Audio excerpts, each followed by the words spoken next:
On the nod! On the nod! On the nod! On the nod! On the nod! On the nod! On the nod! On the nod! Hey, what's up, everybody? You're watching On the Nod. I'm Brackett. I'm here today with Jeff from the Cockney Rejects. How are you doing? Yeah, I'm good, thanks, Shirley. Yeah, it's good to, thanks for inviting me on. I'm Jeff Turner with the Cockney Rejects, and yeah, let's rock and roll. Awesome. Awesome. Well, thank you for accepting my invitation. No problem. No, I'm pleased to. Thanks for asking me. Yeah, definitely. I usually start these things by talking about the beginning of the band. Yeah, How did the band form? the band formed in 1979. I think it was March 1979. I mean, Okay. really growing up in the you know, the early. I was born in 1964, Uh-huh. and with just 7 kids. Well, so 9 of us. My mum and dad lived in a 3-bedroom house. It's very working class Oh, where we wow. came from. And music was a massive part. I had older brothers and sisters, and they'd bring home records, singles from the record shop. And we had we had a TV program every Thursday night called Top of the Pops.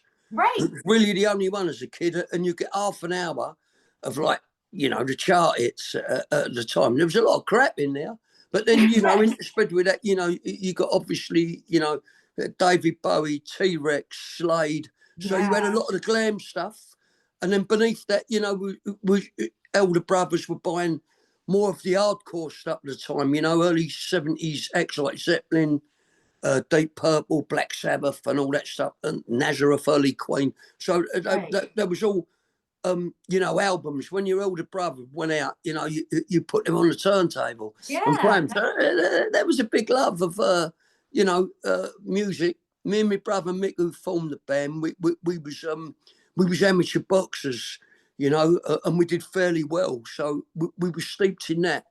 And I think it was about 1977. Somebody played me a tape of God Save the Queen by the Sex Pistols. Oh, And once I wow. heard Lydon's voice, Johnny Rotten, Yeah.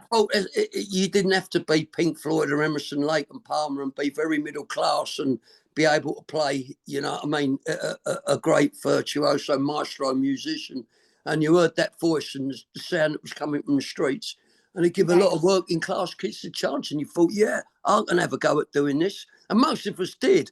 Not as good as the Pistols, but it certainly give everybody that bit of hope that from working class background and you didn't go to music school and all that punk was our thing, and that was it. Right, right. So would you say the Sex Pistols were an early influence on you? Like, what were some of your... Everybody was influenced. I mean, I've always, to me it was all rock and roll. I mean, from you can go back to like hearing first time Led Zeppelin, my favourite ever band, Deep Purple, Black Sabbath, but you knew you could never really aspire to be that. But yeah, Right. the Sex Pistols as a punk band and really getting me started in the game was Mhm. it was down to the Sex Pistols. There's no doubt about it. And then obviously you started buying all the other albums about the time. You heard the Ramones for the first time, and it blew you away. The Clash, the Damned, the Stranglers, Right. Generation X, Yeah. and all that. There was a big movement.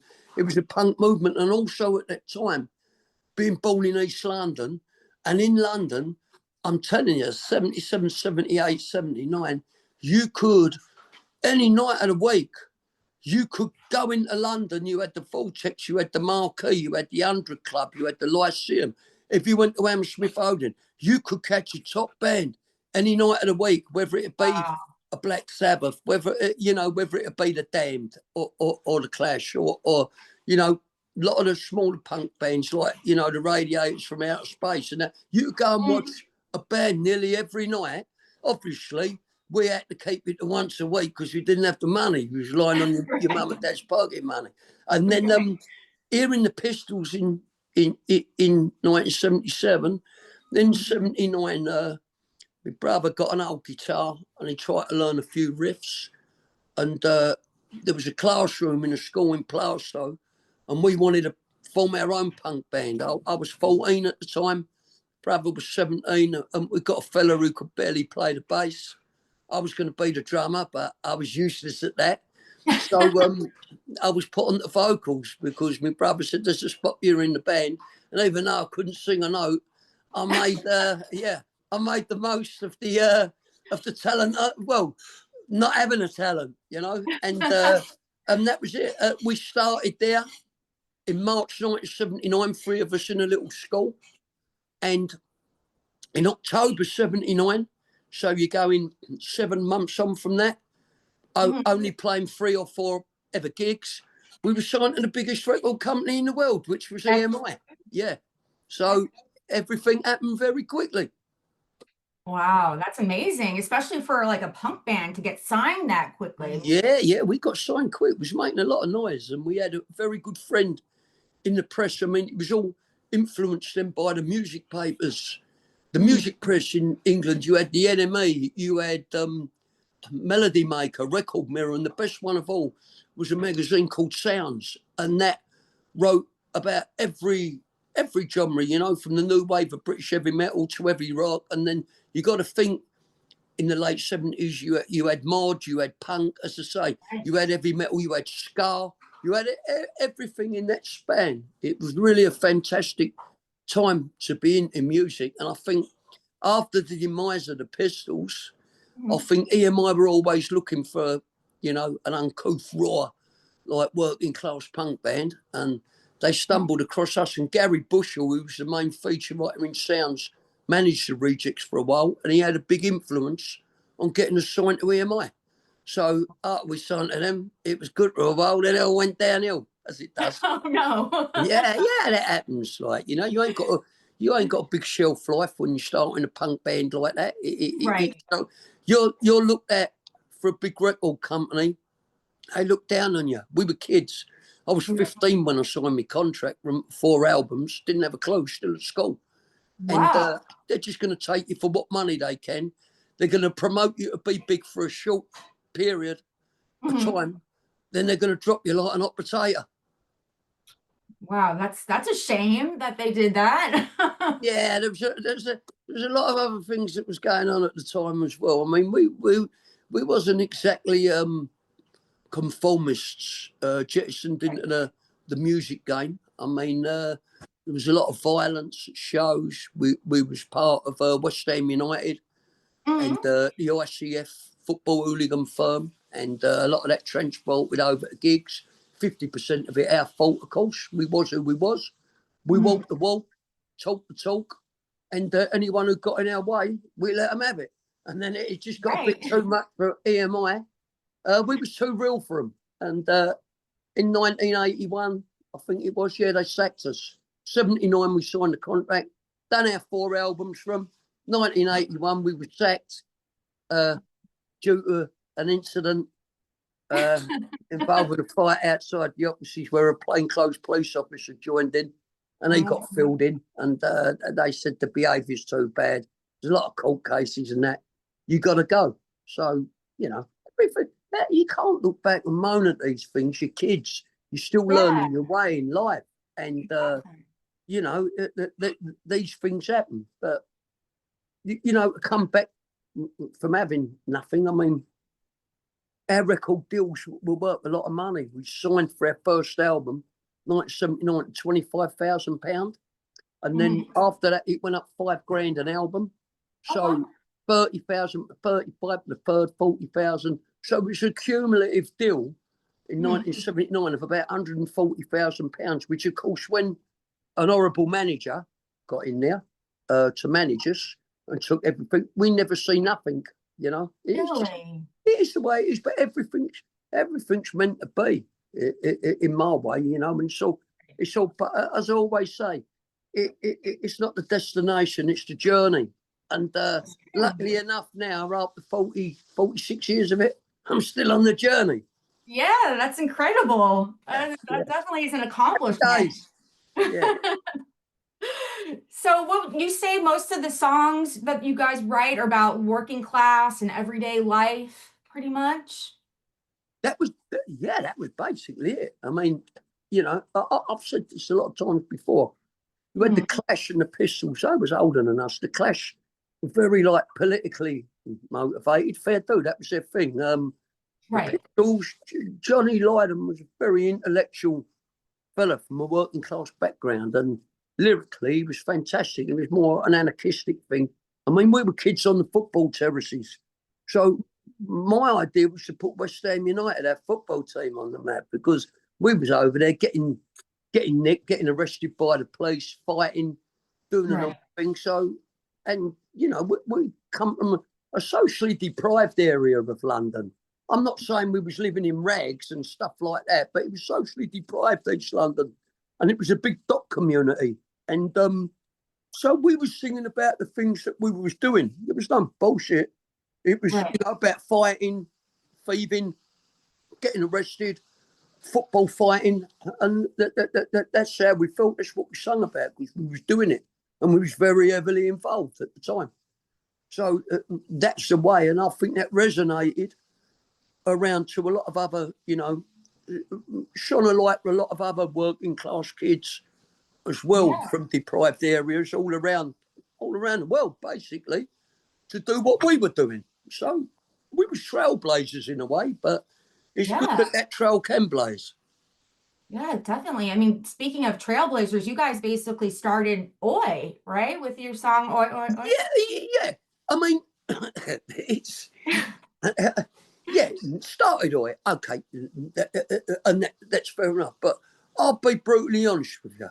Okay, I never wanted a movement out of anything. We won a movement band, and the Oi thing come about is, I remember this in March 1980. We played a show at a place, a club in, I think it was called Brannigan's in Leeds, the city of Leeds. And there was a reviewer who come from a music paper called the New Music News. And he done a review of the show. And he really put it on us. He hated the show. And he said the only three words that the singer, me, could muster between songs was oi, oi, oi. That's what he said. So we thought that was really funny. So we done a song called Oi, Oi, Oi. And it was like taking the piss out of that. And all of a sudden, Gary Bush, God bless him, he's seeing Oi for a movement, and they done the Oi album. Then all of a sudden there was this Oi, Oi, Oi, Oi thing. But that's where it started from, and that's what it was. It wasn't with the mind of art. We got a movement. It was just an answer to a fella who'd done an interview of one of our gigs and said, basically, I was just thick as shit, and all I could say between songs was oi, oi, oi. And that was our little reaction to it, you know? Then that's how things start. And the next minute it's oi, the movement, oi this and oi that, and oi, you know, but I've got no problem with it.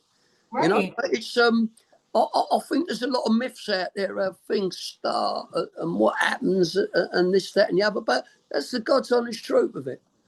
I'm a man who tells the truth. Swear by it. Yeah, no, I think that's important. Yeah, of course it is. Yeah, you know, people have got to know. You know, even though it's years on, and you know, any young kids, people starting into it, you know, and they enjoy it. That's how it happened. Wow. And you guys have a song for West Ham, right? Forever Blowing Bubbles? Yeah, Bubbles. I mean, it's an old traditional song.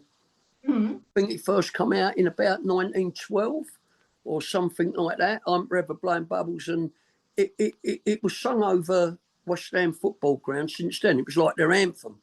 I'm Forever Blowing Bubbles. So it was a more traditional West Ham song.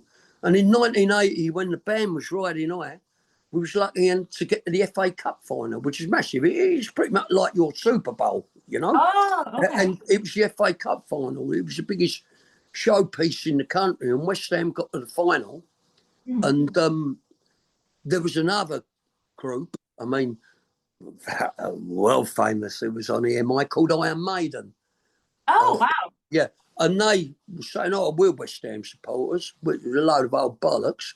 Like, they weren't true West Ham supporters, not like us. We was on the terraces, going away games, you know, steeped in it, fighting on the terraces and whatever. So EMI approached us and we said, fuck Iron Maiden off, we're doing it.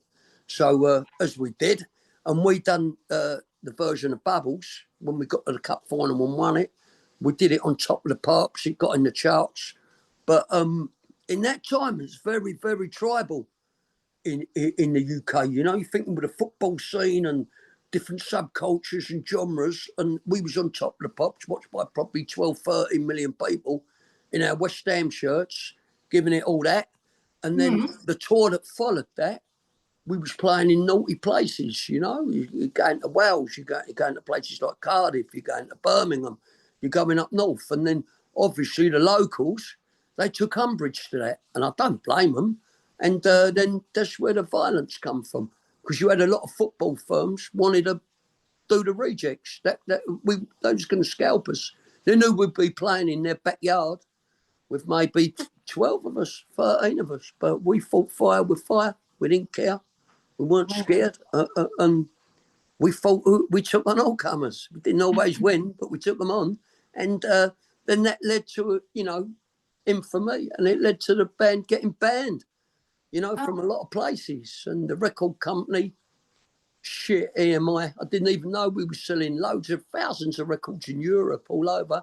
Should have said, well, let's go and tour in Europe, take the heat off you.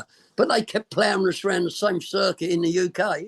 And things just got more violent, you know. That's what can you say? But I'm not blaming people from other towns and cities in the country, because if it was a band who was bigging up Manchester United or, you know, anyone from the big cities and they come to London, they would have got the same. So that's what it was. No one to blame. It was just that was England in the early 80s, you know. Like, and you as I say, you know, you talk the talk, you got to walk the walk, and I think we walked it. Yeah, it sounds like it for sure. Yeah, take no prisoners.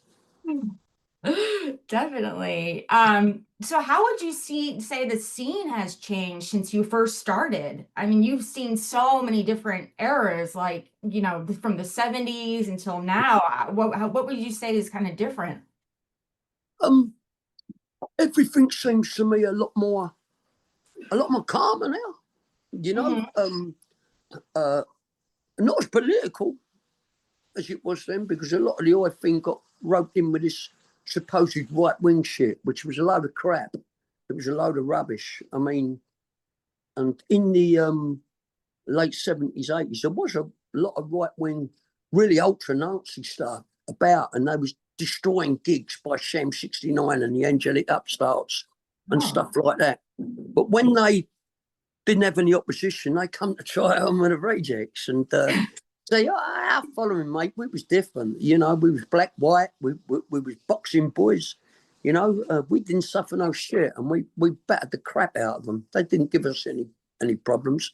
And so we kind of pushed them out. But then I don't know how the oil thing, it got associated, unfairly targeted with right-wing stuff. And then, you know, a lot of that, when that come about, that's when, you know, kind of bailed out, because I'd see the scene, it was going wrong. Not down to the, you know, 90% of the bands, they're good people. I know a lot of them.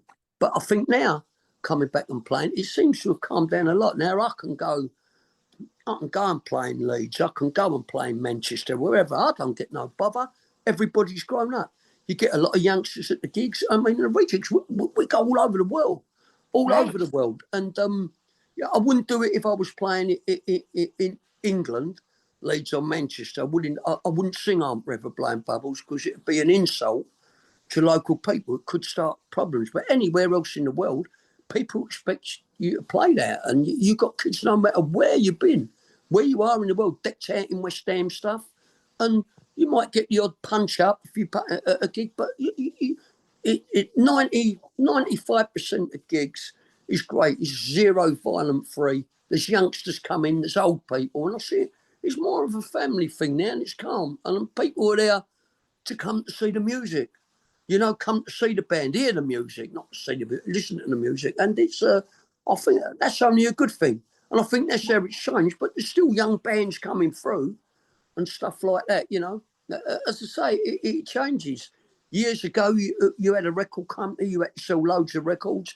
Most bands now, they have to promote themselves through social media and YouTube, and they have to do it themselves. So, you know, times like that have changed. But to still be able to go out there and play, and, you know, We was only in the USA a couple of weeks ago. And, you know, playing in Vegas and Los Angeles and that. And I go all around the world. I've been one lucky fucker. I have. Yeah. Because I've been able to travel the world. It's ain't about, you know, earning tons of money. It's nothing to do with that. We never earned that. But I think as long as you can do this and you can keep your band credible, like without looking like dinosaurs and not being able to deliver show, then carry on until you know, you should always be the one in the band yourself to know this ain't happening no more. I look ridiculous. I can't do it. It sounds shit to bail out. But at the moment, we're all guns blazing. We're going good. Yeah, I would say so. Definitely. Yeah, thanks. Yeah. Yeah. So do you guys have one songwriter? I mean, or do you guys share in the songwriting? Well, there was just two songwriters, and that was me and my brother Mick, who was in the band who started. But the other members who was there in the beginning of 2024, they quit the band. So I had to get a brand new lineup to get going. And I was very fortunate. I had bass player John Pierce, JJ Chaos, who played with the Anti-Nowhere League, Last Resort, the Business. He joined on bass. I had Ray Duss, my mate on drums, who played with Argy Bargy, the Business, and his own band Knucklehead. And then we was joined on guitar, which we was very, very fortunate, by Olga from the Toy Dolls. Right. So for the last 18 months, we've not written any new material yet because we've been so busy. But we're hoping to get a break sometime in this summer to go the Rejects again. You know, it was always to have the authentic voice of the band, which I started. But the other members who was in the band and my brother, they didn't want to continue touring anymore, which is fair enough. That was up to them, and they didn't want to do it. But I was determined to carry on. Just like in the old dog, and the lineup we've got now is absolutely fantastic. A lot of people go, it's a super group lineup and all that. Yeah, super group. This is a great group, you know. Yeah, well, I mean, it definitely is. You've got an amazing lineup with all these incredible musicians. Yeah, they're fantastic, and they love it. We're enjoying what we're doing, you know. And as I say, whenever if you're in a band, you've got to move like an army. You've got to have good people. It only takes one rotten apple, and the whole thing can go sour really quickly, you know. And then you can be at each other's throats and all that. You've got to move like a democracy where you're all like four equals, and you've got to do the right things. And obviously there was members come and went over the years, you know, over the 46 years. Usually drummers it was, but you know, when the rest of the band all of a sudden say, "Oh, we're quitting, we don't want to know anymore." This was January 2024. They probably thought, "Oh, that's fucked him. He ain't gonna do it no more." But bollocks, I made a sterner stuff. You'd have to kill me to keep me down. And I know it's such a great band, and you know, I'm fortunate to get the people who are really good people to come and keep this great band going. You know. Definitely. I would say your crowd is even stronger than it's ever been. It is stronger than it's ever been. You know what I mean? I think people like resilience. They don't like fakery. They don't like that kind of bullshit that comes with that. And you know, to get the people, you know, good. We've all known each other for years in this game, but for people to say, "Yeah, I want to do it, and I'm gonna have it," it's really good, and it's gone from strength to strength. And things are so busy. I'm getting calls from all around the world. You know what I mean? Right. To still continue playing, which is it's a lucky thing. It is lucky, but then sometimes you've got to earn your luck. Right. No, definitely. So what do you think about the whole streaming versus buying vinyl and cassettes and stuff like that? Are you guys a fan of that? See, I'm a technophobe. I ain't got a clue how to do anything. It was a Zoom meeting. I had to get my wife to do it just now. I don't know. I'm born in the 60s, yeah? Right. And obviously, as I said, yeah, I was brought up with going to buy vinyls. That was my thing. Then cassettes, like, and then when it comes to CDs, buying CDs. But I suppose everything changes. I mean, the streaming thing, I don't know. I wouldn't know how to stream anything, you know. So the only good, if I want to find an obscure song by the Doors or Jimi Hendrix, I can go on YouTube and find it. You know what I mean? I ain't got to lug me vinyls down and play my records. So you know, you got to be careful. We're all old school, yeah. I'm very old school, but you can't buck against the system too much because you come across as bitter. And you come across, you know, that's it. We all prefer our time when we this, that, and the other, but you have to move with the times. And if that's what's happening now, it's happening now. I just don't think sometimes I feel a bit sorry for the younger bands coming through because even, you know, as I said, they've got to do everything through their social media and all that. Back in my day when you started, if you was good, you could get signed to a record company who was going to stick money into you and you was going to get promoted that way. Now, you know, I'm glad I'm established and not starting out. Right. Yeah. I can see it being a lot more difficult for new bands these Oh, days. 100%. Yeah, I definitely think it is. And if you've been lucky enough, like myself, with limited talent, right, to ride through the stormy season, still be surviving 46 years later, and still being able to go around the world and play and, you know, meet people like yourself, get interviewed around the world. You've got to take the pluses from that. Forget all being ripped off by the record companies and all that. That happened to everybody. If you're still standing, you're still standing. And that's it to me. You know, it was an easy transition in a lot with me because it come from nothing. When the band it's such big eyes and then all the money was taken away and there was nothing left, I had to go back to work like a lot of people do. You know, I've been on building sites. You know, I'm a painter and decorator by trade. So, you know, yeah, I had to, you know, I always had that work ethic, you know, and this is the music game's a bonus, you know. Right. No, I can definitely see that. You got to be working class to make it happen almost. Yeah, of course you have. That's right. You know, and a lot of people listen at the punk end of the game, right? The people who are on that think, oh, this is my be all and end all. Hey, you're never going to earn the money off of this. And I had to sustain you for a year because it's just not there. You know what I mean? You got a big band, but no, you know, you've got to take a sense. Don't let your senses leave you. You know, for me, I always had to have 2 feet on the ground. You know, married, got kids, got grandkids, and you know, you just to pay your way in this world. And say what comes upwards with the music and all that, you're lucky to be doing it. You know. Right. Right. What do your grandkids think of Cockney Rejects? I got 4 grandkids and another 2 on the way. So my oldest grandkid is she's 12 coming up 13. The rest of them is young. I don't think they'd understand it. And be honest, I wouldn't want to show them it because they just see me as granddad who takes them on holiday, who takes them up the amusement park by the seaside, who takes them football or whatever. They probably think, God, is that our granddad? They might be really embarrassed. So I try and keep it away from them.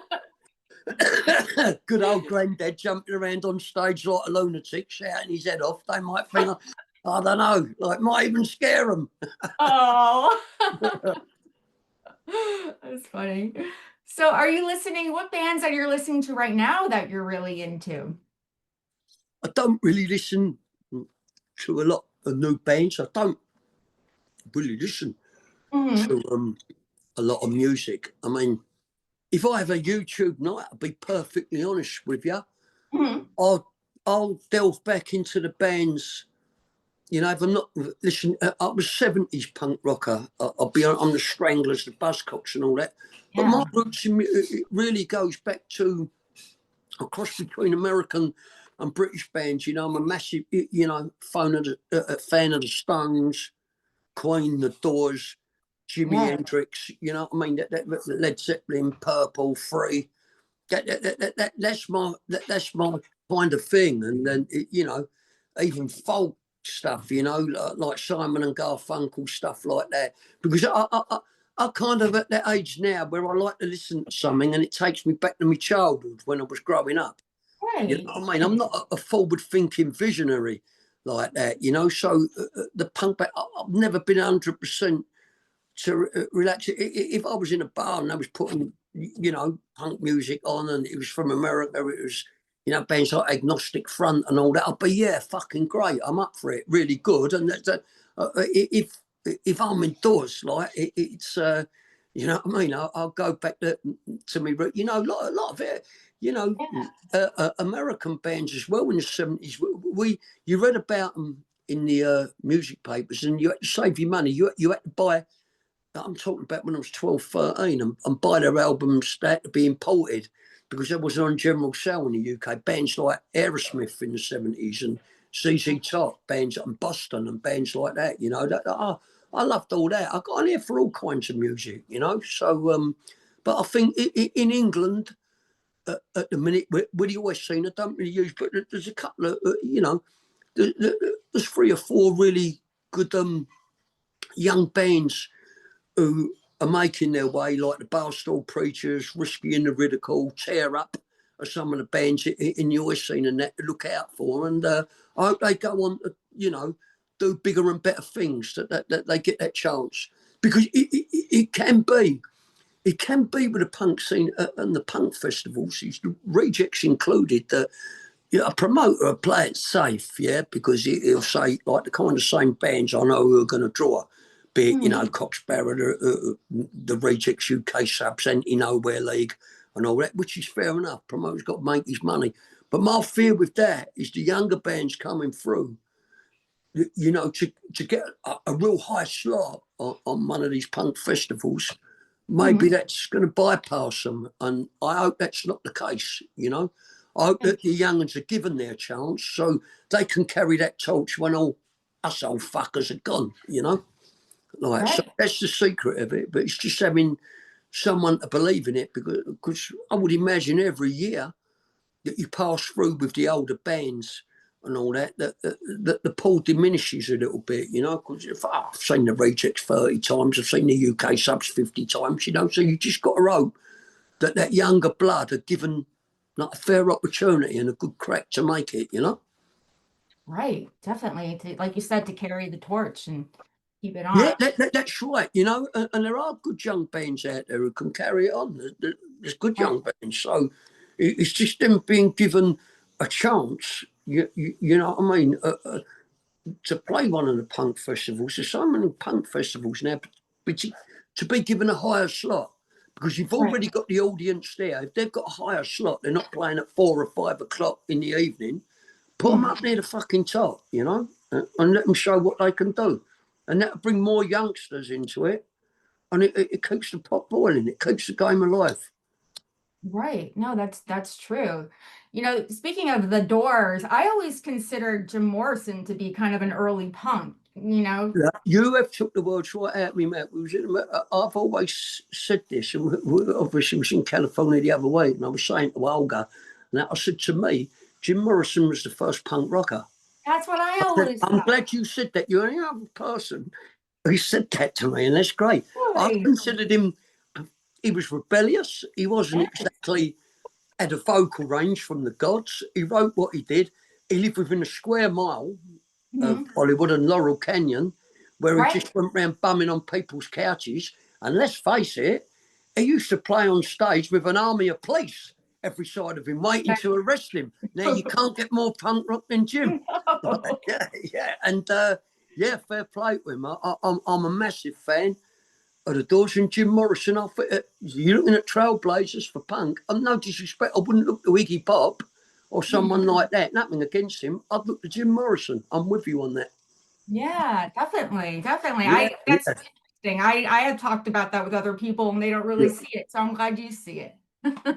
Yeah, the little King Road. Yeah, yeah. He was there before any of us. Yeah, making mischief and being a menace to society. So yeah, before Johnny Lydon or anyone, he was the first. I agree. I Yeah. agree. It's so interesting. Speaking of tours, you guys have some tours coming up, right? Or some Oh, yeah, shows? well, yeah. I mean, we've got a lot of weekend shows. Hmm. We've been busy this year. We've been Cyprus, France, loads of different countries. I say we just come back from 7 or 8 shows in the States, which culminated in punk rock bowling in Oh, at Vegas, which was brilliant, like fantastic. We're out in Manchester, which is Northwest Calling, in a couple of weeks. And then a couple of festivals in Europe. Then from August, it starts getting busier again. And, through November, December, things next year, we're looking to go back to South America. And hopefully next March, now we've got our work visas and all that, we just come back from America because it's a busy calendar. Hopefully next March or April to come over to the East Coast. That is our real thing because we want to play New York, Boston, Philly, and, and hopefully go up to Toronto and that. So that is the plan at the minute. Is next March or April to come back. Why wouldn't still do it? And we've got the work visas, for a year. Is to come back over. I'd love to get back on the East Coast. I really, really, really would. That'd be fantastic, Russ. And yeah, it's doable. We're in negotiation now. Right. So just get as many places while you can, while you're still breathing, Right. You're a long time dead. That's true. Do you have like a favorite place that you've played or a couple favorite places that you've played? Oh, I've done so many gigs. I must have done well over 1,000 gigs in my life. I like, it's all different places. I mean, I really, really, really do love to play in Scotland. I love it. I find the passion in Glasgow, Edinburgh, Dundee, Aberdeen with Scotch people who really got like a close affinity to the Rejects, and that always took us to art. I love to go to South America. I love to play, obviously, in Brazil. I love that because not only that, my wife's Brazilian as well, and I've got family in Brazil and good friends. I've always had a good time there. So I love to play. We last played in Sao Paulo, I think, 2 years ago. So we'll be looking to do there again. Argentina, passion, that you get out of them people in South America. And I've not played in New York for a long, long time. I think 2013 at the Williamsburg Hall in Brooklyn, which was fantastic because all the New York Hammers come out and they supporters, and it was brilliant. So that's what I really, really, before who knows what's going to happen, I'm in my 60s now, but before things, died down, I desperately want to get back to the East Coast. And, we've done the West Coast. If I can get back there, that's fine. But we just did 7 or 8 shows there. To get to the East Coast would be amazing, which I think we'll do. Yeah, definitely. I'm looking forward to it. Yeah. Be a blast. Yeah, let's do it. Speaking of 2013, you guys had a documentary that came out then, right? That's right. Yeah, 2012, East End Babylon. Yeah, it was my autobiography come out in 2005, 20 years ago. Oh, and wow. then there was a lot of talk and a lot of script writers. Oh, we're going to make a film about his autobiography. It's called Cockney Rejects by Jeff Turner. And it was very well received, very well reviewed and all that old bollocks. But then people said, we'll make a film. And there was a few script writers and all that made scripts of it, your film. And that was absolute crap, dog shit. Real rough. Fuck off. I ain't going to put my name to any of this. Right. It fucking just crap. And they get actors in to play it. And a good friend of ours, Richard England, who did his music, he'd done a film documentary on the band Dr. Feelgood. From Canvey Island, which was really good. And he was a fan of the Rejects, and he said, I'd like to do it as a film documentary.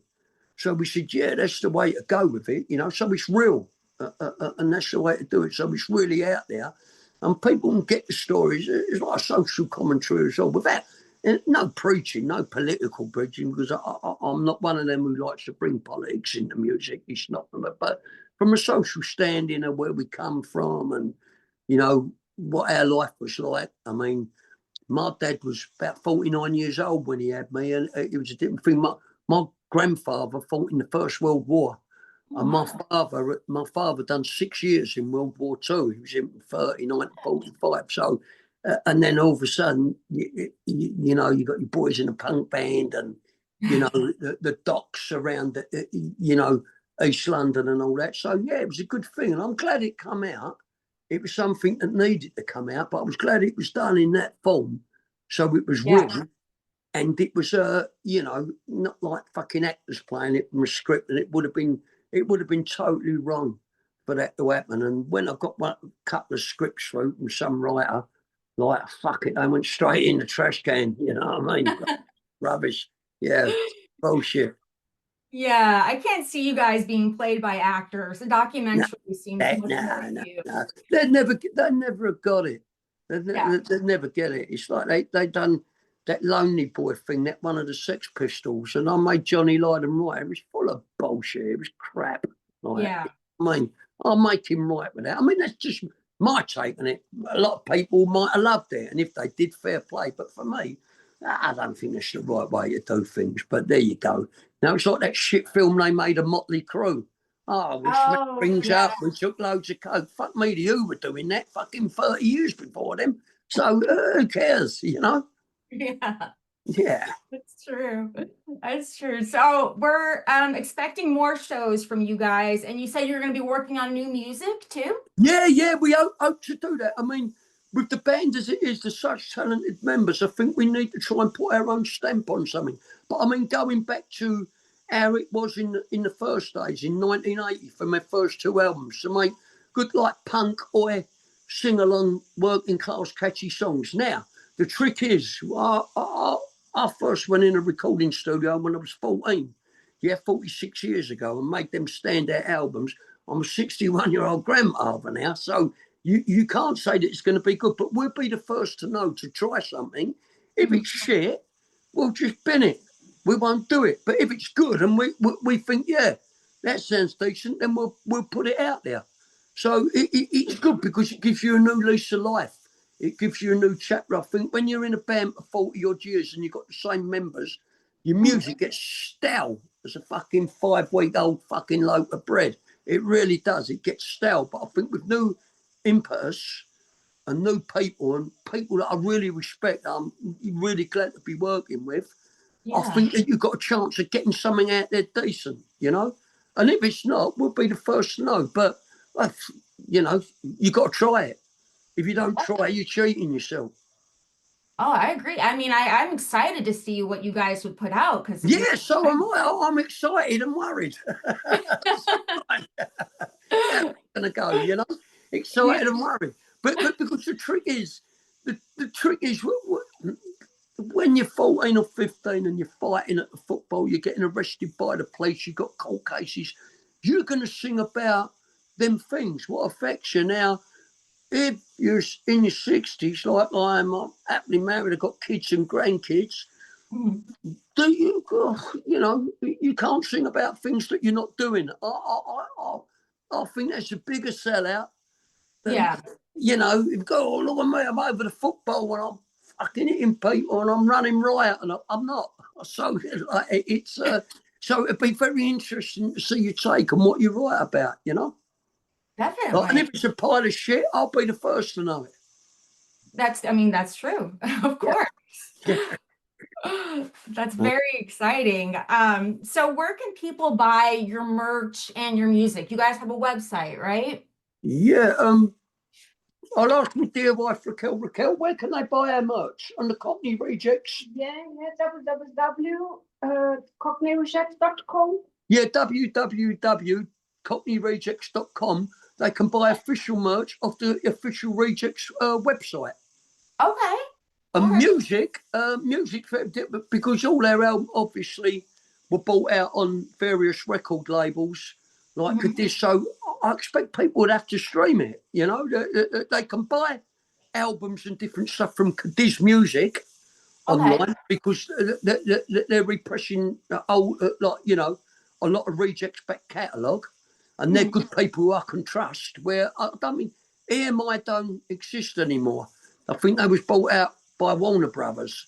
Oh, okay. Yeah, I don't know which one of the Warner Brothers, but one, if not one or two of them, they're both fucking having us over. So we don't see none of that. But I suppose it's all on Spotify and all that stuff, you know.